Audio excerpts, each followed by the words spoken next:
Hola, Bantenatics! Dominic Roque, nag-sleepover daw sa bahay ni Bea. Alam nyo ba na nachichismis ngayon na nagkabalikan na raw ang dating magjowa na sina Dominic Roque at Bea Alonzo? At nakisleepover pa raw ang aktor sa bahay ng aktres!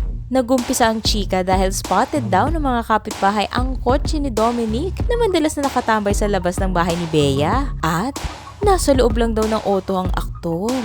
Ayon pa sa mga kapitbahay, ang pag-aabang daw ni Dom ay para suyuin ulit ang dating fiancé. Pinag-usapan ito sa YouTube vlog ni OG Diaz at ayon pa raw sa source niya, nakisleepover pa ang aktor ng 2 beses sa bahay ng aktres.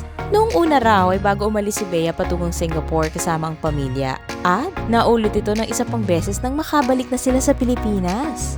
Nakipagkita raw si Dominic kay Bea. Pumunta si Dom sa bahay ng aktres. At doon na raw nakatulog ang aktor sa salas ng bahay ni Bea. Senyales daw ito na nagkaayos na ang dalawa dahil hindi naman daw siguro papapasukin sa isang bahay yung tao kung hindi sila okay, diba? Isiningit pa ng grupo ni Mama Ogs itong insidente kung saan kasama si Dominic sa isang Zoom meeting. Hindi raw na-mute ng aktor ang telepono nito. At aksidenteng narinig yung boses ng isang babae sa background. Hinihinalang si Bea Alonzo ang nasa likod ng boses na na-overhear ng mga kasama ni Dominic sa Zoom meeting.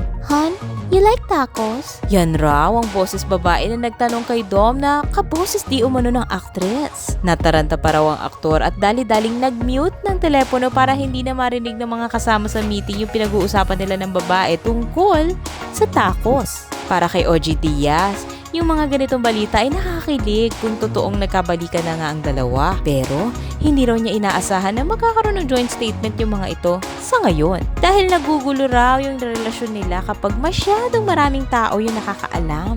Mas mabuti pa nga raw na sina Dominic Roque at Bea Alonzo na mismo ang magsabi kung may katotohanan nga itong mga bali-balita tungkol sa relasyon nilang dalawa. Para kay OG Diaz, "Ako naman gustong-gusto ko talaga si Dominic at si Bea na magkatuluyan muli at makasal sila. Believer din ito na someday magiging together again din ang Bea Dom. Ako naman naniniwala na sa isa sa mga araw na ito, makita natin yung dalawa na yan na playing sweet music together. Pero syempre, nasa kanila pa rin yun kung aaminin nila o i-deny nila yung mga ating mga kinukuda dito. Kung aaminin nila, well and good. Kung hindi naman, sorry, please delete our previous message." Paano sa palagay nyo? Nagkabalikan na nga ba sina Dominic Roque at Bea Alonzo? This time, pabor ba kayo na isikreto na nila ang relasyon nila sa publiko para makaiwas sa gulo? Ano masasabi niyo rito, Bantenatics? I-comment mo na yan and don't forget to follow, like, and subscribe for more updates!